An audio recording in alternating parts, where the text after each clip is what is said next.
Red Brick Media. High quality CDs, DVDs, lectures, khutbah, conferences and Quran recitations. All revenue generated supports our Dawah work, supported by visiting our store. You can now purchase directly from our site www.redbrickmedia.co.uk. غرباء غرباء غرباء غرباء. بسم الله الرحمن الرحيم. الحمد لله والصلاة والسلام على رسول الله أما بعد. As you brothers know, I told you the last time that we were together, I was going to take a trip to Canada. And I went to Canada in a masjid in Toronto, Canada, called Khalid Ibn Walid. I did a program for some of the shabab over there. And I was happy to participate with those young brothers and sisters in giving dawah as thousands of Muslims came to benefit from what was presented in the way of reminding the people of our religion. But every time I leave Birmingham, the students who I miss the most are my students on the Sunday class. My little students. Some of them just came with me from Masjid Sunnah there on Coventry Road, where we did a program over there. And then you guys who didn't come, maybe you didn't know about it. But the point here is, the most important students for me are you little guys. You little itty bitty guys. Okay? Every time I go out of the country and I come back, I can't wait to come back to you guys. I want to remind you of something that I told you before about when you come into the masjid. It's lazim, it's wajib, it's fard. Lazim, wajib, fard. Lazim, wajib, fard. For you to pray 2 rak'ats to the masjid, to greet the masjid. It's the haqq of the masjid. That prayer is called tahiyyatul masjid, to greet the masjid. Because the masjid, it has rights on the Muslim and has a place in the heart and the mind of the Muslim. But there's a second issue I want to remind you of, and I want to put emphasis on this as well, inshallah, and that is, anytime you pray by yourself or you pray and you're leading people in the salat, anytime, you have to take what's known as a sutra. A sutra. Does anyone in the audience knows what a sutra is? Anyone? What's a sutra? What is Akhi Zayd? It's something that you put in front of you and you pray towards it. You don't pray with your goal and your objective and your niyyah is to pray to that thing. But someone tell me what's one of the wisdoms of why you should put a sutra? You. So people don't go between you and your sutra. If they see you praying, they'll respect you. Give me another wisdom. Good point. This is the point I was really looking for. Even if you're all by yourself in this masjid and you have the key to this masjid and you lock the doors and put new locks on the doors, no one can come in except you. You can't say, I'm going to pray in the middle of the masjid with no sutra, because no one can come in front of me and it doesn't make any difference if I have a sutra or not. La. There are jinn who are around us, and there are jinn who come to listen to the dhikr, and they also have to see your sutra so that they don't walk in front of your sutra. The Prophet ﷺ was praying one time, and the companions were behind him, and they saw him doing like this. And then they said to him, Ya Rasulullah, what was that all about? After the salat, he said, there was a shaitan, a jinn. He came and he tried to come in front of me and my sutra. So I grabbed him and I put my hand around his neck and I squeezed it, and his tongue came out on my hand, and I could feel the coldness and the wetness of his tongue on my hand. He said, Wallahi, if it wasn't for the dua of my brother Sulaiman, I would have tied him up to the masjid, to the pillar of the masjid, so that the people can throw stones at him. So Sulaiman, he made a dua that only he has power over the jinn. So the Prophet ﷺ didn't take power over the jinn because he didn't want to compete with Sulaiman in this particular special characteristic. So again, if you pray, if you come into the masjid, you have to pray 2 rak'ahs. That's our deen. Number 2, anytime you pray as the imam or you pray by yourself, sunnah, you have to take a sutra. The sutra can be the wall. The sutra can be the lantern. The sutra can be a chair. The sutra can be, you see those things out there in the back in the corner? Those were made for the sutra. It could be that. Even someone, Umar radiallahu anhu, he was the Khalifa. He was the leader of the Muslims. Now just imagine this, the leader of this country. He's busy. He's busy. The leader of America. He's busy. His people are busy. Umar radiallahu anhu, he was busy with the worship of Allah and the obedience of Allah. He was a busy man. So after leading the people in the salat, he got up and he started walking out of the masjid and he saw a man praying without a sutra. Umar radiallahu anhu went to that man and he put his back to the man. The man was facing the Qibla praying. Umar faced the Qibla and his back was to the man. The man made his salat. After the salat, Umar turned around and said to him, the Prophet told us sallallahu alayhi wa ala alihi wa sallam, La yusalliyanna ahadukum as-salat illa ila sutra. None of you should ever pray prayer, should never make any salat except that you have a sutra. Now the first question I want to ask you is, if the sutra wasn't important, if it was just something little, if it wasn't important, don't you think Umar would have left it and he would have gone out of the masjid to deal with what he ever had to deal with?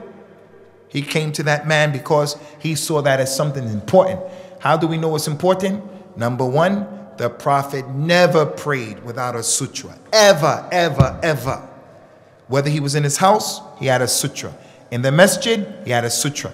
When he was traveling in the desert, he used to take his spear. You know what a spear is? The spear.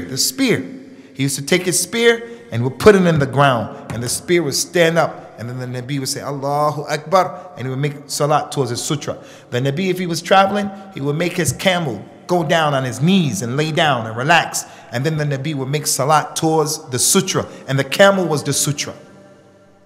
And sometimes, to show you the importance of the sutra, the Nabi would pray towards the sutra, and then the little sheep, it wants to go in front of the Nabi, and the Nabi would stop the sheep and take him and put him behind him. Does the sheep have an intellect? Can the sheep do mathematics? Are you sure? All right, don't be scared. Say, yes, I'm sure. Show me a sheep can do mathematics, we're going to get rich. Sheep can't do mathematics at all. He doesn't have intellect. But still, the Prophet didn't allow him to go between him and his sutra. Why? Because while you're praying, you are in conversation with Allah, the Rabbil Alameen. And you're using the best kalam, the Quran. And you're doing it in the best way, the way the Prophet told us, sallallahu alayhi wa sallam. So don't let anyone disconnect you from that connection that you have with Allah. So if you're praying and your little brother, he's crawling in front of you, your little sister is crawling in front of you, if you can, try to take them and pull them behind you. That doesn't mean you kick them. That doesn't mean you walk up and you hit them in the head. Don't do that. Real easily, you have to take them in. And if they insist, because they're little, they don't understand. If they insist, then let them go. Do the best that you can. Because you can't waste the whole salat playing around with them in the prayer. Now, before we deal with what we want to deal with today, because it is connected to what I want to talk about, that brother right there, Zayd, stand up. Just now in Salat al-Asr, Zayd, how old are you, son? Huh? Zayd, he led the people in Salat at Masjid al-Sunnah. He was the Imam at Masjid al-Sunnah. There were many, many men that got in the line. Many, many men. And I looked at that boy and I said, I was so proud. Because he told the people, straighten out the lines, and he paid attention to the prayer, and he's young, and he's about to pray, and he prayed, taking it easy, and he prayed towards the sutra. And I said, oh Allah, bless Zayd. And the reason why I'm telling you guys this is not for Zayd's big head to become bigger, all right? He doesn't have a big head, he has a little head. It's not for Zayd's head to become big, and he thinks he's better than everyone, but I want you guys to know, just because you're young and just because you guys are shabab, it doesn't mean that you guys don't have some meaning in this religion. Some of you guys know more Quran than many of these older people in our religion who we have to respect in our community. But still, you have to be humble and you have to be respectful. So keep up the good work, inshallah. What's your name? Stand up, little man. MashaAllah. What's your name? Rahim, what? Rahib. Muhib. Is it Muhib or Muhib? Muhib. Muhib, inshallah, is going to be the next imam. One day, he's going to be leading the people in salat in Green Lane, here, this masjid, for Salatul Jummah. And he's going to get up on that minbar and he's going to bring the noise. He's going to bring the noise. So get ready, Akhi Muhib. Sit down. Not now, so don't get nervous, but start getting ready. Gotta get khutbat al-hajah. It's the first thing. Today, that brother who set these talks up, his name is Sajjad, Al-Ustad Sajjad. He traveled today. So he sent me a text message and he said he wasn't going to be here today. And he told me that today's topic that was chosen is concerning ikhtilaf. It's an Arabic word, al-ikhtilaf. It's a famous word.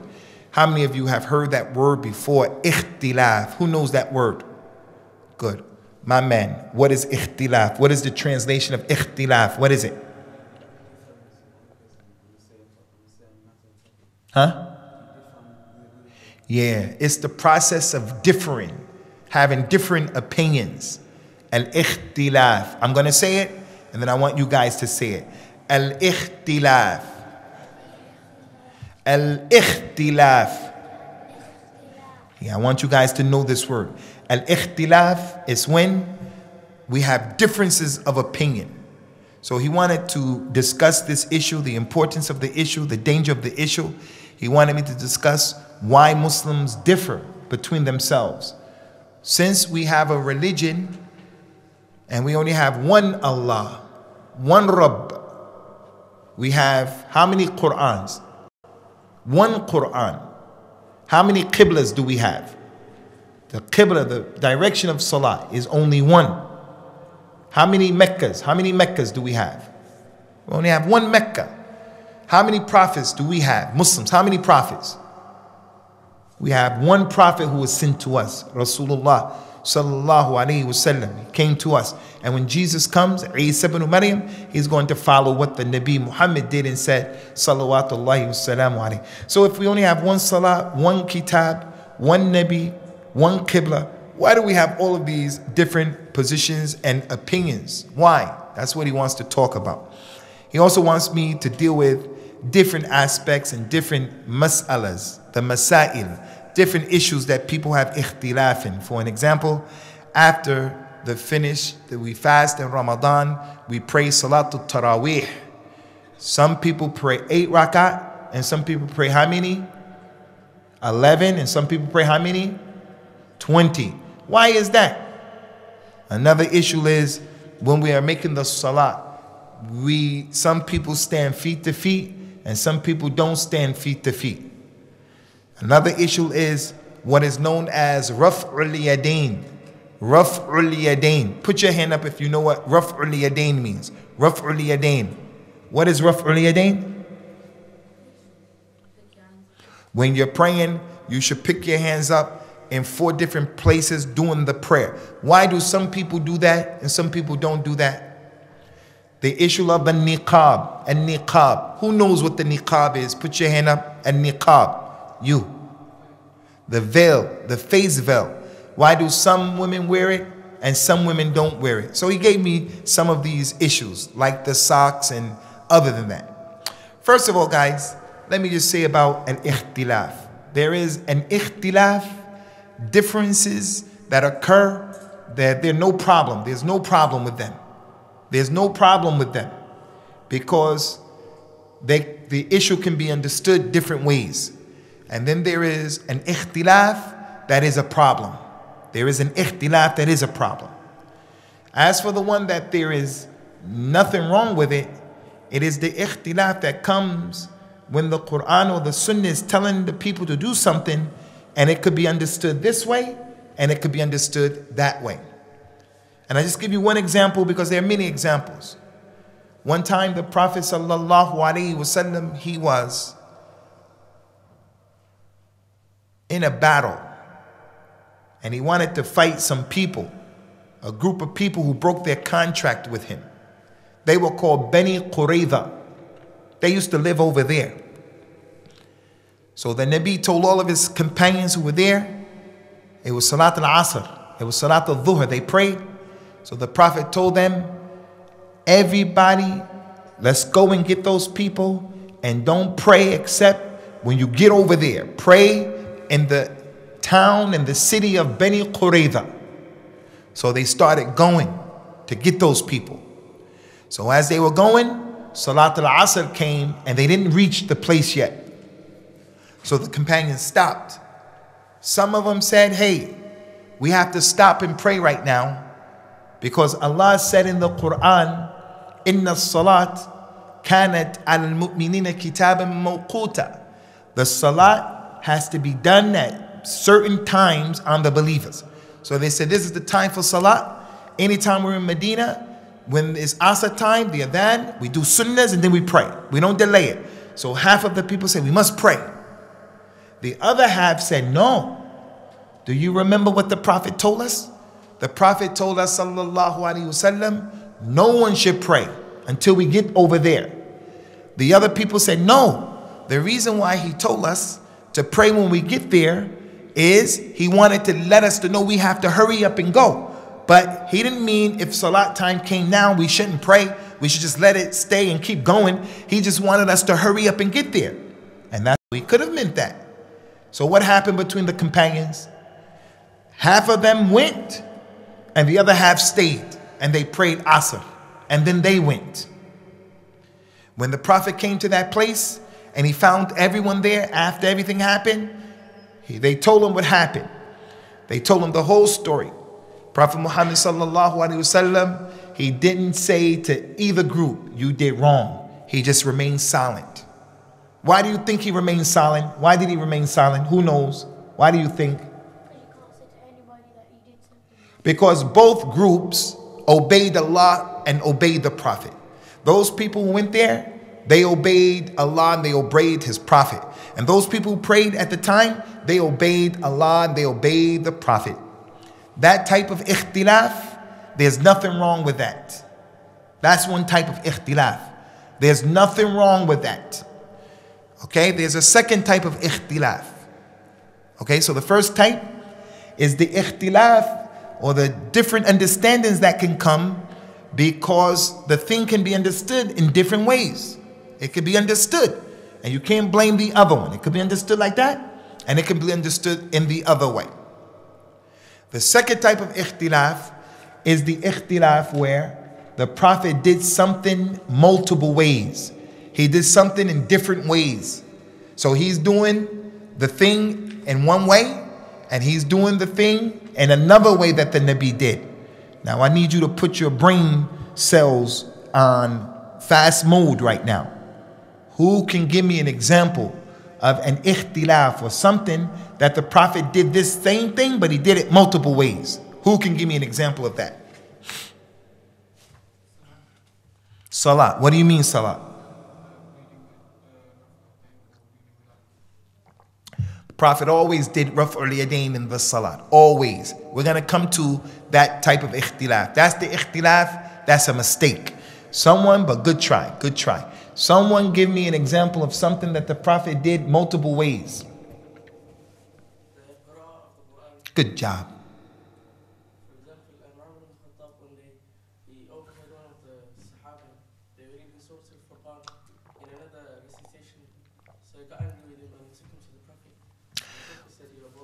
Good job. Stand up for a minute. Stand up for a minute. This is one of my best students right here. That guy right there. You see he has glasses? It's cool to have glasses. I went and got some glasses as well because he's had glasses. So don't think it's corny to have glasses. It's cool to have glasses. You appear like you know, even though you may not know. Good job. One of the ways that the Prophet did the same thing multiple ways is the way you read the Quran. One man from the companions, his name was Hisham ibn Hakim, radiyallahu anhu. He was reading Surah al-Furqan. He was reading Surah al-Furqan.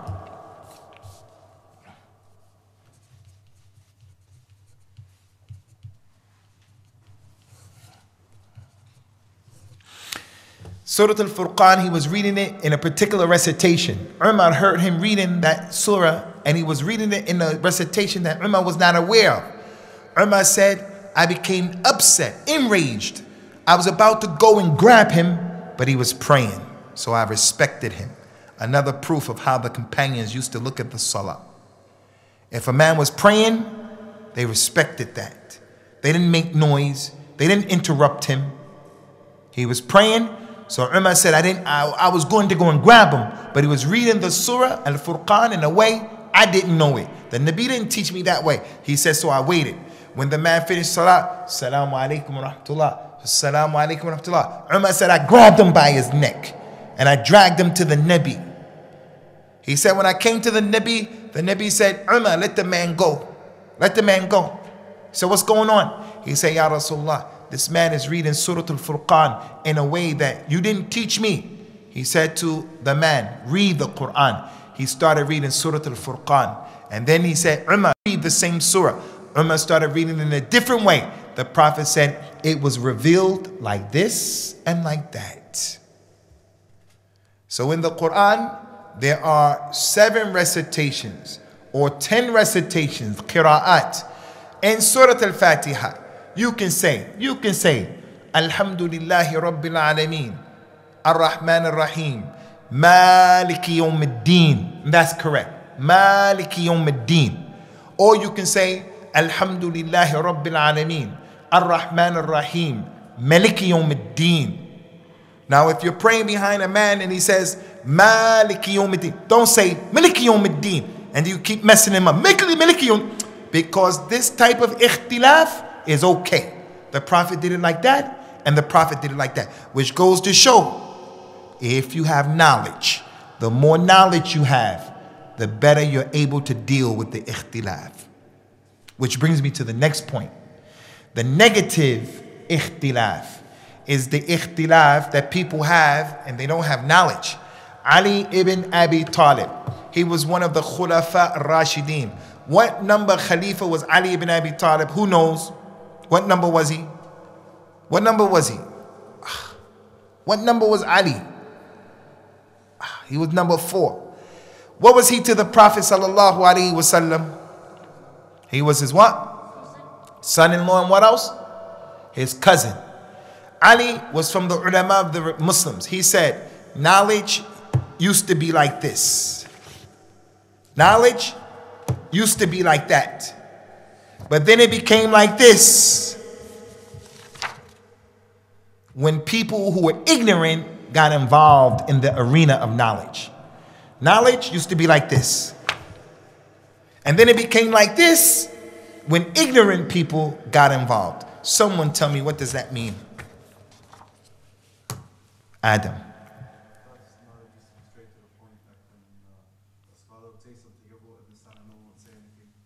Did you guys hear him?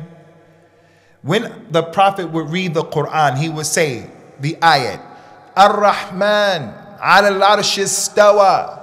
Allah is over his throne. Allah, Ar-Rahman, is over his arsh. When the companions heard that ayat, they didn't ask any questions. They didn't ask any questions. They knew Ar-Rahman is a name of Allah. And Allah, where is he? Allah is over his throne, above his throne. They didn't ask, they didn't say anything. They just heard the ayat and that was it. But then the ignorant people came after the companions. And then when they started hearing ayahs, Ar-Rahman al-Arsh istawa, the people started saying, Ar-Rahman, what is Ar-Rahman? What is that Rahman? The Kuffar of Quraysh used to say that. What do you mean Ar-Rahman? Who is that? And then the ignorant people start saying, Allah is over his throne. How? Why? When? Well, the world is like this. The globe is like this. So if Allah is up there and China is under us, are they upside down? Is Allah over there? What are you talking about? China is under us. And what are you talking about? The knowledge used to be like this with the companions. They didn't make all of this problem. One time, you know, in the beginning of Islam, guys, if you have wudu, how many of you have wudu right now? If you have wudu, put your hand up. Okay, mashallah. If you stay in the masjid anytime, if you're in the masjid after making salat, as long as you keep your wudu, the malaika are asking Allah to forgive you. And you're in salat. If you make salat in the masjid and you keep your wudu, the malaika ask Allah to forgive you while you're here and you're still in salat. That's from the virtues of coming to the masjid and learning your religion. Now, does that mean if you pass wind, akramakumullah, that mean you a bad person? Doesn't mean you're a bad person, but you should try to keep your wudu. Anyway, concerning this wudu, in the beginning of Islam, if someone gave you a piece of bread, you cook it with fire. If you ate the bread breaks your wudu. Because anything that fire touches, it will break your wudu. In the beginning of Islam, anything you ate, if you have wudu and you eat something with bread, you have to make wudu again. So one time, the companion told a man, you know, if you have wudu and you eat some bread, because the bread was cooked by the fire, it breaks your wudu. That man said, what? You mean to tell me if I take the water and I boil the water, I boil it with fire, and then I make wudu with the water, I make total wudu, but because it was warm water with the fire, you mean to tell me I don't have wudu because the fire burnt the water? It boiled the water? The companion, he said, when I talk to you about the Prophet, don't use your brain like that. Don't use your brain like that. The Prophet said what he said, so you should just leave it. That's what Ali meant. Knowledge was like that. So one of the negative types of ikhtilaf is the ikhtilaf that comes as a result of ignorant people who don't know. They start getting involved in the issue and they start talking and they don't know what they're talking about. They don't know what they're talking about. And they're the people who Allah didn't give rahmah. As He said in the Quran, وَلَا يَزَالُونَ مُخْتَلِفِينَ إِلَّا مَنْ رَحِمَ رَبُّكَ وَكَذَلِكَ خَلَقَهُمْ. The people will always, they won't stop having ikhtilaf. They won't stop having this difference amongst themselves except those who Allah had mercy upon. So when Allah has mercy upon a person, He keeps him away from the ikhtilaf. He keeps him away from the ikhtilaf, from always arguing. Another type of ikhtilaf, the ikhtilaf where the Quran and the Sunnah, it says to do something and someone's culture or his madhab or his imam, they say to do something else. For an example, Prophet Muhammad sallallahu alaihi wasallam said that all of the prophets and all of the messengers, when they used to pray, all of them, when they used to pray, they used to take the left hand with the right hand in salah. From Adam to Isa to Muhammad. Every prophet who prayed, when he prayed, he would take his left hand with his right hand in the salah. So now the question is, where I come from, I'm from West Africa, where I come from.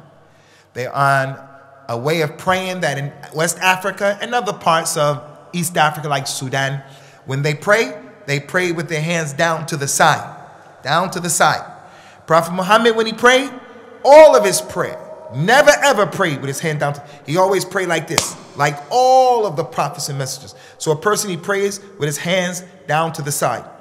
Now, if you come to me and you tell me, Abu, the prophet, he used to pray like this, and all of the other prophets pray like this, and I say to you, yeah, but my imam said I should pray like this. My mother, my father said I should pray like this. This is the way that I learned how to pray. Who's right and who's wrong? Are you right or am I right? Who's right and who's wrong? Who's the right one in this equation?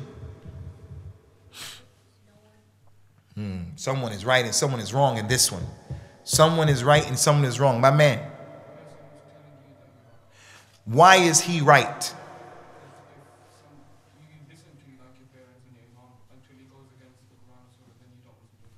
Because what he's saying is in the Quran, and what he's saying is in the Hadith. And what I'm saying is coming from who? It's coming from my mother. It's coming from my father. It's coming from my country. It's coming from my madhab. That doesn't mean my mother is bad. It doesn't mean my father is bad. It doesn't mean my country is bad. It doesn't mean my madhab is bad. It doesn't mean that. It means that only one person never made mistakes. It's only one human being. We have to listen to everything that he said. And who is that individual again? Who is he? It's the Prophet Muhammad sallallahu alaihi wa ala alihi wa sallam. So that type of ikhtilaf is a problem. Another type of ikhtilaf, guys, that's a problem.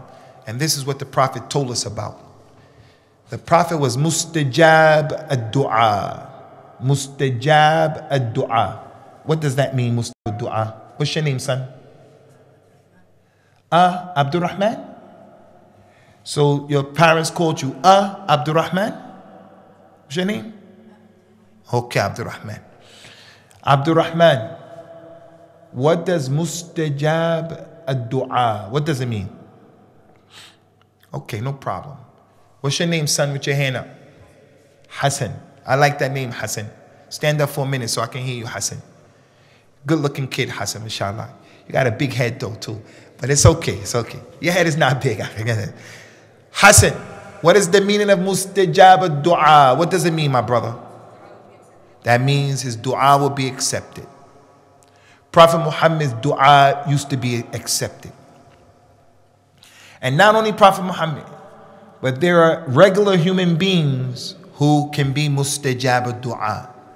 Never go to people and be one of those people who always say to someone, make dua for me, make dua for me. You, Zayd, Yaqub, Ibrahim, Hassan, Abdul Rahman, any one of you people can be mustajab ad-du'a. Any one of you can be. The only way you're going to find out is try to make dua to Allah for different things. Things that are good, things that are halal, things that are beneficial, things that are pure, things that are khair. Don't make negative, nasty dua. Oh Allah, harm this one. Oh Allah, take this from, not that. Oh Allah, let me get number 1 in the exam. Oh Allah, let me memorize this surah. Oh Allah, put peace between my mother and my father. Oh Allah, this and that. Anyone can be mustajab ad-du'a from the Muslims. Anyone. The Prophet was mustajab ad-du'a.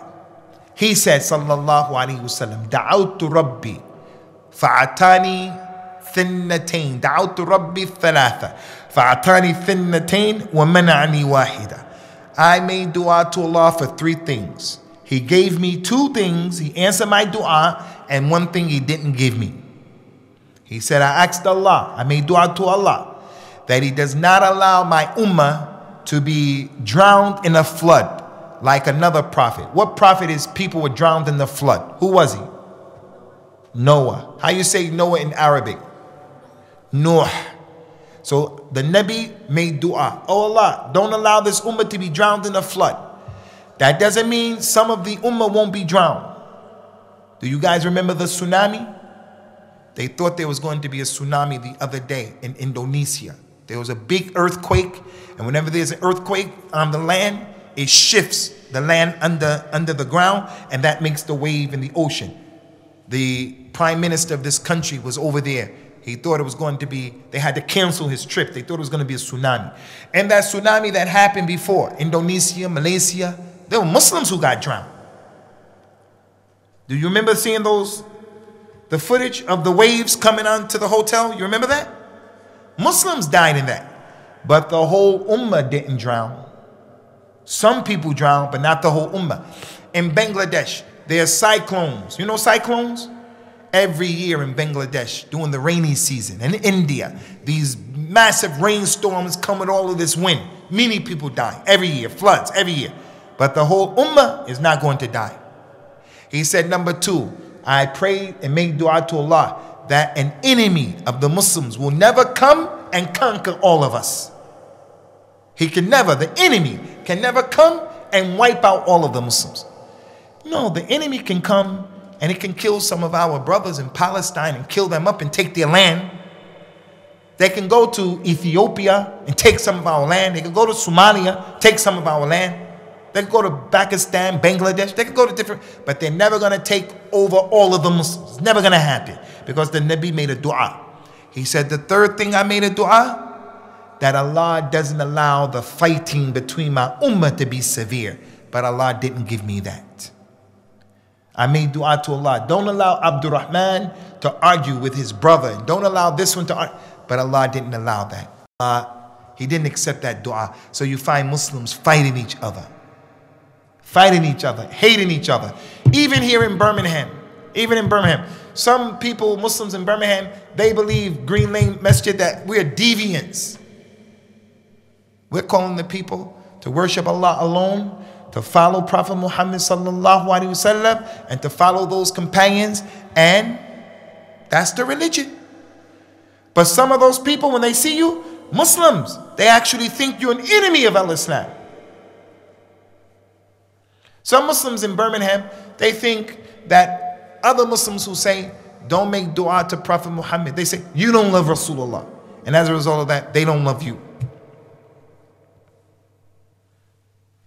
The Prophet made dua to Allah not to allow this to happen, but Allah, because of some hikmah, wisdom with Allah, He didn't allow it. So Muslims have this ikhtilaf.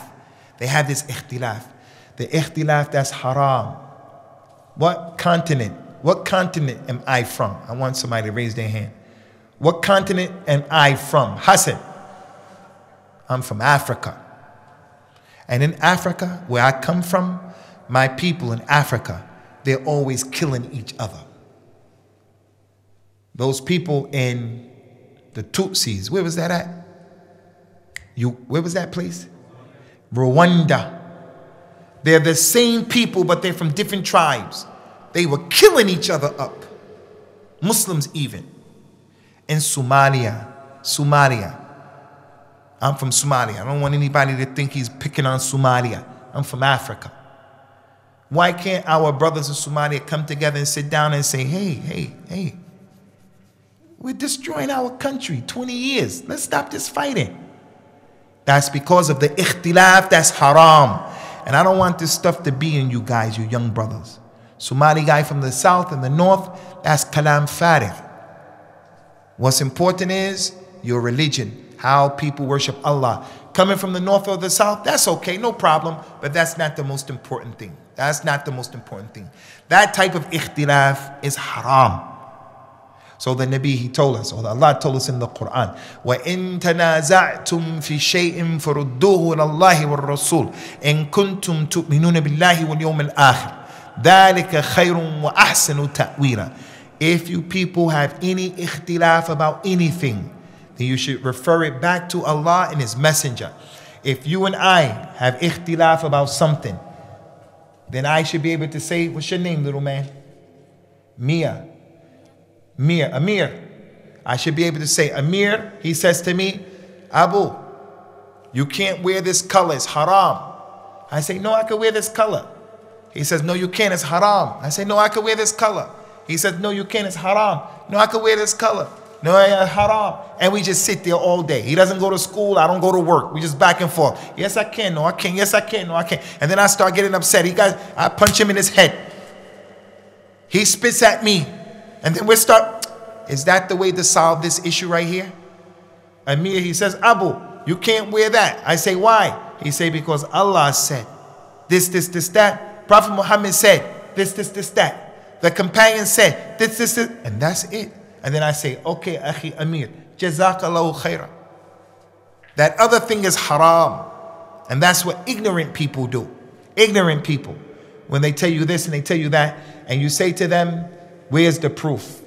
So that's the ikhtilaf that is haram, like the ikhtilaf of the Christians who say Jesus is the son of Allah. They have their opinion and we have our opinion. Is Jesus the son of Allah? So Allah told them what? Allah told us to say to them in the Quran, قُلْ هَاتُوا بُرْهَانَكُمْ إِن كُنْتُمْ صَادِقِينَ. Bring your proof if what you're saying is true. The Jews said, Allah loves them more than anyone else, and they're the sons of Allah. And no one who's a Jew is going to go into the hellfire. Only people going to the hellfire are non-Jews. Is that true? Hey guys, is that true or not true? Will the Jews be in the hellfire? Will the Christians be in the hellfire? Yeah, they're going to be in the hellfire. And I'm not saying that to teach you hatred towards them. That's our religion. They don't believe in Allah, they make shirk with Allah, they make kufr, you're going to be in a hellfire. If the Jew or the Christian became a Muslim, then no problem. No problem. No problem. So now, they said no, and we say yes, no, yeah, and we just keep going back and forth. No, we have to say, bring your proof in Islam. You have to present the evidence, and you can't just keep arguing about any issue in the religion. If you don't know, be quiet. If you know, present the evidence. So, this is what we wanted to present, Khwani, concerning what that brother Sajjad has suggested. As for the issues that people do, if you find someone doing something that you don't agree with, I don't believe that 20 rakats is correct. I don't believe that. I think it's wrong and it shouldn't be done. But my question to you now, since I only do 11 Taraweeh, 11, should I go to a masjid I go to a masjid that does 20, and then after 11, I get up in the middle of the people, and I started saying to them, you people are wrong, you people are innovators, you people don't love Allah. Should I deal with it like that? Who thinks that's the right way? Don't be scared. Who thinks that's the right way of dealing with this situation? Put your hand up. Someone suggest to me, tell me, what's the best way to deal with that situation? How should I deal with it? Huh? I have to bring proof. Anybody else?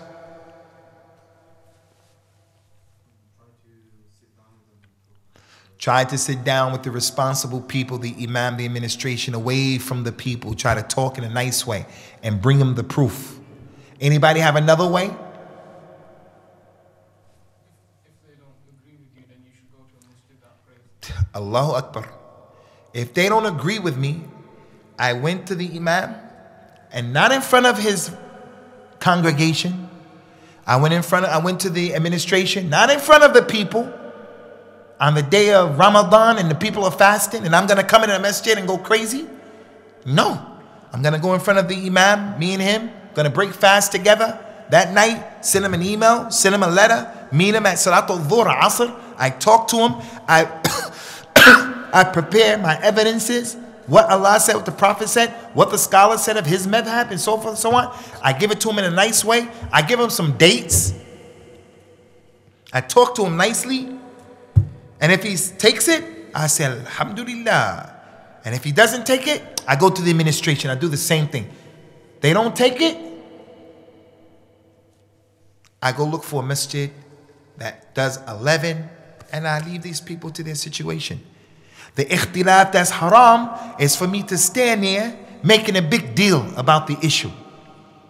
Fighting the people and screaming and disrupting the environment and the situation. That's what I shouldn't do. That's what's haram.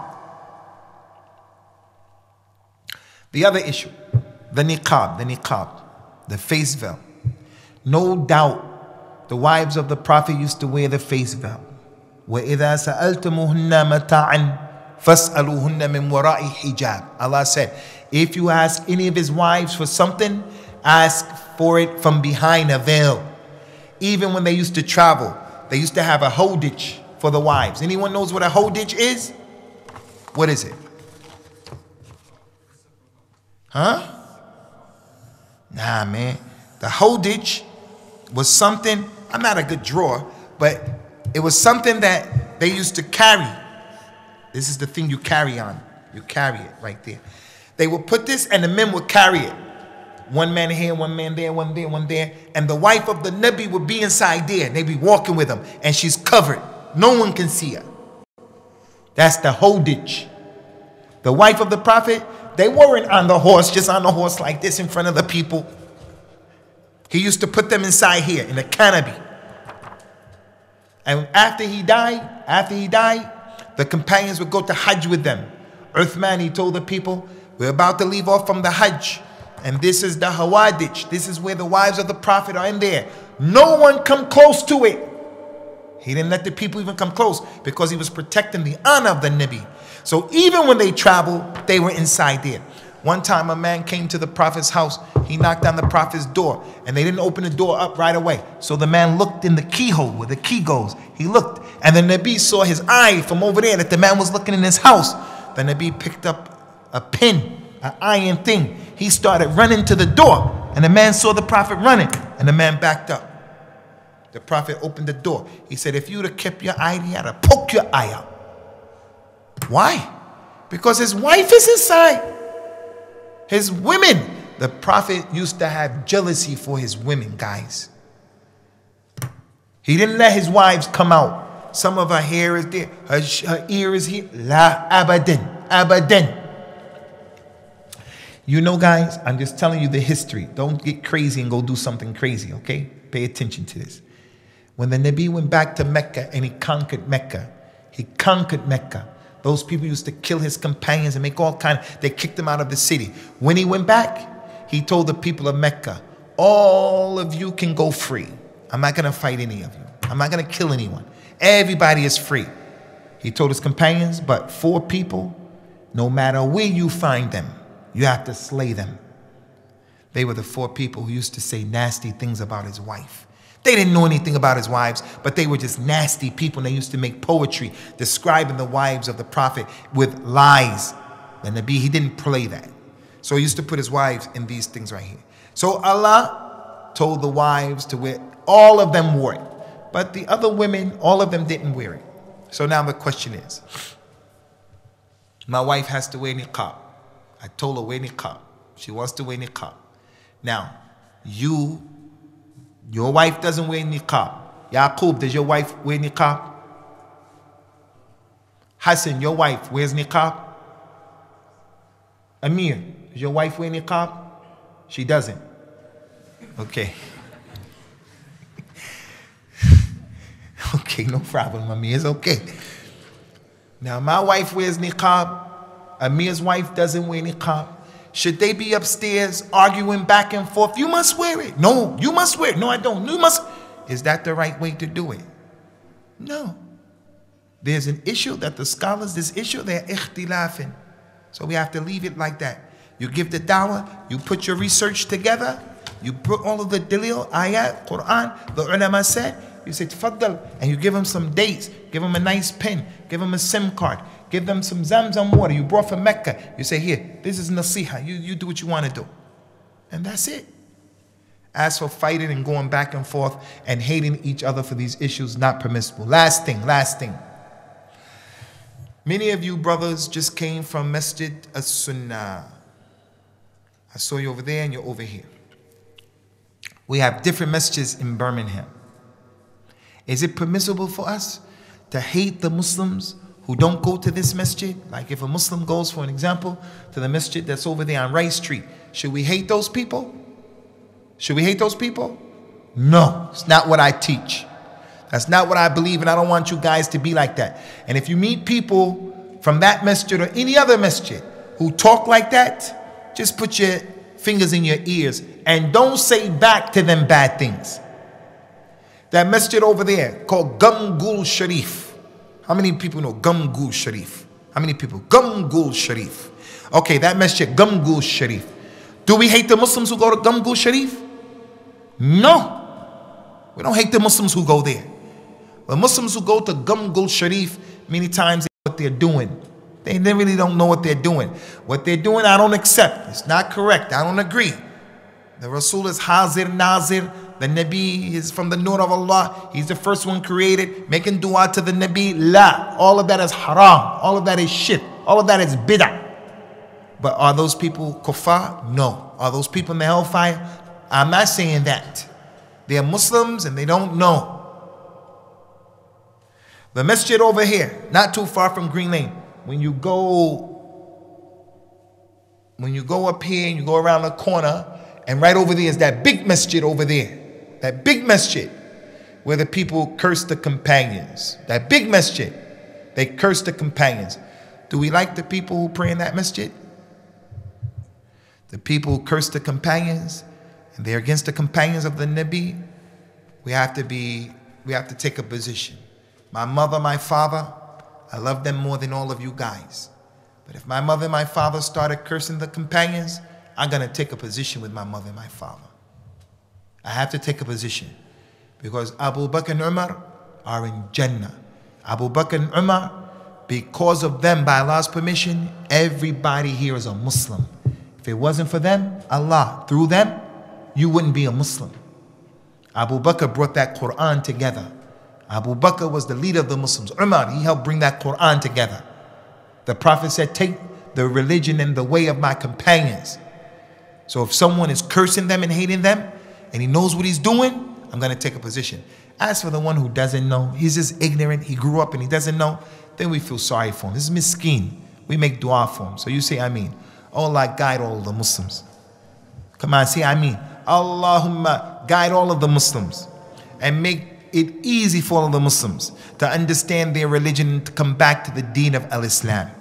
Okay guys, that's all we wanted to put forward to you today. Inshallah ta'ala, next week we'll see what Al-Ustadh Al-Akh Sajjad has to say. Do you guys have any questions concerning today's dars? Do you have any comments? Do you have any corrections. Maybe one of you want to correct something. Now, تفضل أخي Sheikh Zaid. Feet to feet. Guys, feet to feet is important in the salah. The Prophet ﷺ, before he used to pray, Zayd, and you're the imam of that masjid, don't just go, Allahu Akbar. No. The Prophet used to face the people, and he used to send Bilal down the right side, and he used to send Umar down the other side. And the Prophet would tell the people, straighten up the lines. Istaw, wa'tadilu, tarasu. Come together, feet to feet, shoulder to shoulder. The companion Al-Bara ibn Azib, radiyallahu anhu, he said, when the Prophet would tell us, come together, we will put our heels to the heel of the next man. Stand up, Zayd, and you stand up, Ibrahim. What's your name again? Ibrahim, stand up. Show the people where your heel is first. Where's your heel? That's your heel. Al-Bara ibn Azib said, we put our heels and our ankle bones together. Show me how you do that. That's how you do it. And their shoulders used to be together. How? Put your shoulders together. Aywa. Now, he used to also say, Leenu baina aydi ikhwanikum. Take it easy while you're doing it. Come up here, Zayd. No, you, Al-Amir. Come here, Amir. Come here, hurry up. Hope your wife doesn't get upset. Some people get up here. Hurry up, man. Time is rolling, man. Some people, when they want to do foot to foot, they doing like this to you. They doing like this to you. Don't do like that. If you see he doesn't want to do it, then don't do it. You got to be easy. Come on, Amir. Put your foot next to mine. All right? I'm going to put mine. You're going to put his like that. But maybe Amir, he has a problem. He plays soccer, football, and he hurt his leg. He hurt his ankle. So he doesn't want to turn it like that. So he keeps it straight. So you can't pray like this. Don't do that. You just concentrate on your salah. Do it. If he does it, alhamdulillah. If he doesn't do it, take it easy. Wallahi, I'm not trying to make you laugh, ikhwani. Wallahi. I know a family, sincere reverts. They're nice, easy people. They want to do everything the correct way. The lady, she's a revert lady from Jamaica. Nice lady. She wanted to pray. And she went to a masjid where they stand like that. And she was praying like that.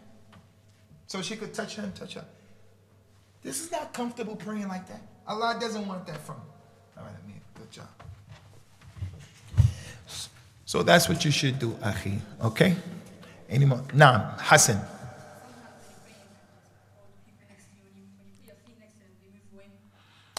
And leave the older people.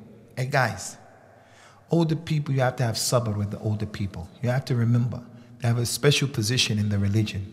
And some of them are angry and upset for different reasons. Allah said in the Quran, Allahu alladhi khalaqakum min da'fin thumma ja'ala min ba'di da'fin quwwatan thumma ja'ala min ba'di quwwatin da'fin wa shayba yakhluqu ma yasha. Allah created you and you were weak. You were young. And then he made you after weak, you became strong. And then after you were strong, he made you weak and old. You became an old person. And another ayat Allah Azza wa Jal mentioned in the Quran, Wallahu khalaqakum thumma yatawaffakum wa minkum man yaruddu ila ardhil al-umr likay la ya'lam ba'di ilmin shay'a. Allah is the one who created you people. And from you are some people who become old, real old. And you don't know anything after you knew a lot. If a person lives in the dunya for 80, 90 years, he sees a lot of things that are not nice. All of the killing, all of the crimes, all of the oppression, it can make anyone crazy. You guys are young. You didn't see anything yet. 16 years. 16 years? You only started realizing what's going on when you were 8, 9, 10 years old. This man, he saw 80 years. He saw this war, this killing, this, that. Vul. Plus, his teeth are falling out. He doesn't have his own teeth anymore. How would you feel if you couldn't eat meat? Chicken. You can't eat chicken. You can't eat fish. All you have to eat is mashed potatoes. You know mashed potatoes? You put milk in them. That's all you eat every day, mashed potatoes. He can't take a carrot and bite the carrot no anymore. He can't see anymore, can't hear anymore. So when people get like that, they get mad, they're grumpy, they're upset. So you have to have sabr with them. So anytime you see an old man, if you want to put your leg next to him and he doesn't put his leg next to yours, just say to him, Barakallah fiqh ya Sheikh. Leave him. Make it easy for him. But never, ever, ever, like I told you, start talking crazy. It's the sunnah. This is the delete. Don't do that. Be nice and respectful to people, okay? Any more questions, Ikhwani? Naam, Akhuna.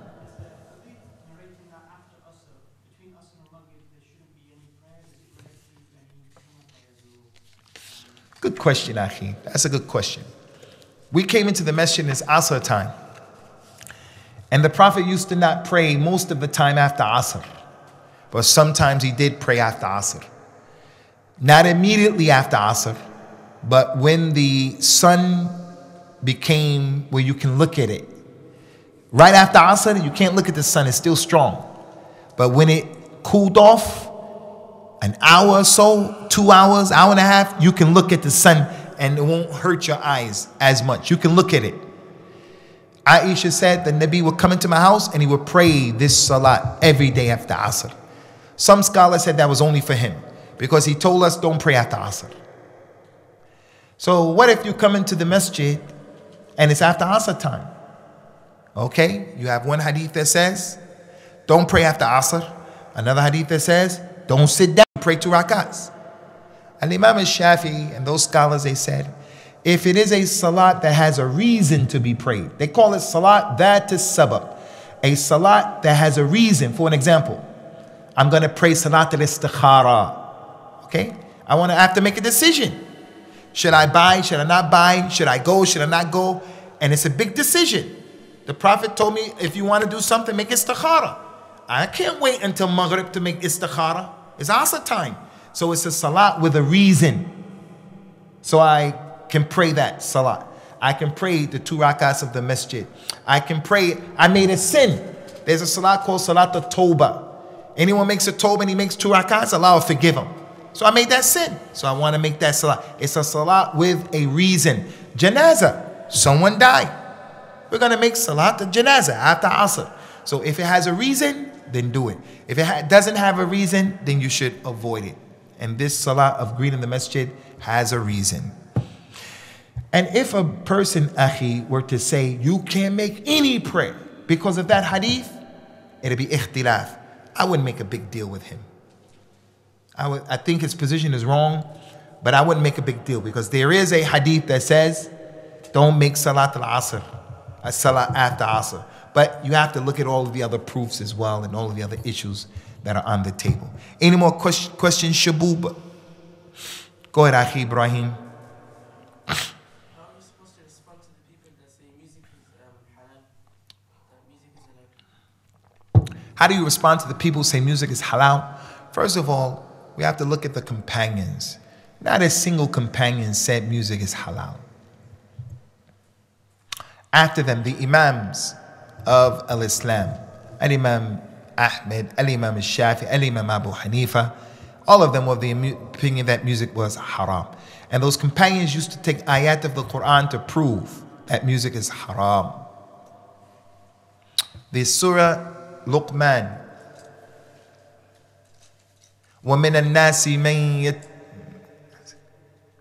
لَهْوُ الْحَدِيثِ وَمِنَ النَّاسِ مَنْ يَشْتَرِي وَمِنَ النَّاسِ مَنْ يَشْتَرِي لَهْوَ Huh? Yeah, but, huh? وَمِنَ النَّاسِ مَنْ يَشْتَرِي لَهْوَ الْحَدِيثِ يَضِلُّ بِهِ النَّاسِ. There are people who purchase vain speech to send people astray. Abdullah bin Abbas, Ibn Mas'ud said, Wallahi, this ayat is talking about music. He said, Wallahi. Plus, the Prophet, he said, from the signs of the hour is that some people are going to try to make musical instruments halal.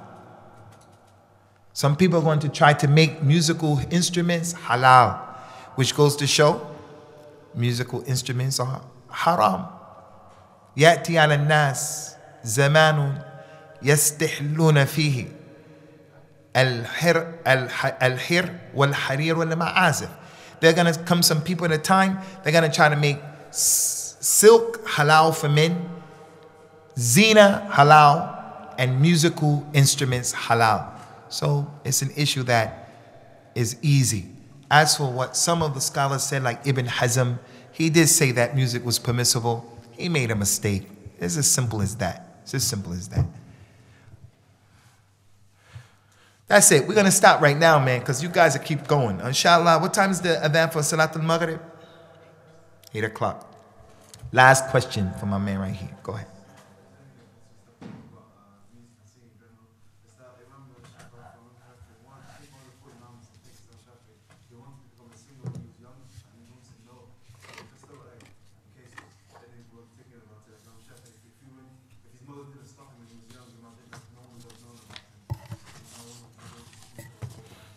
That's a good point, Aki. We thank you for that point. Okay, Shabab, inshallah, next Sunday we're going to see you, and I think we're going to have probably some pizza for next Sunday. We want to get them some. What do you guys want? Do you want luhuh, or do you want pizza? No, I'm serious. Or do you want curry? Which one do you guys want? How many people want luhuh? Put your hand up if you want luhuh and timr. How many people want pizza? Put your hand up. How many people want curry? Put your hand up. All right, the pizza guys have it.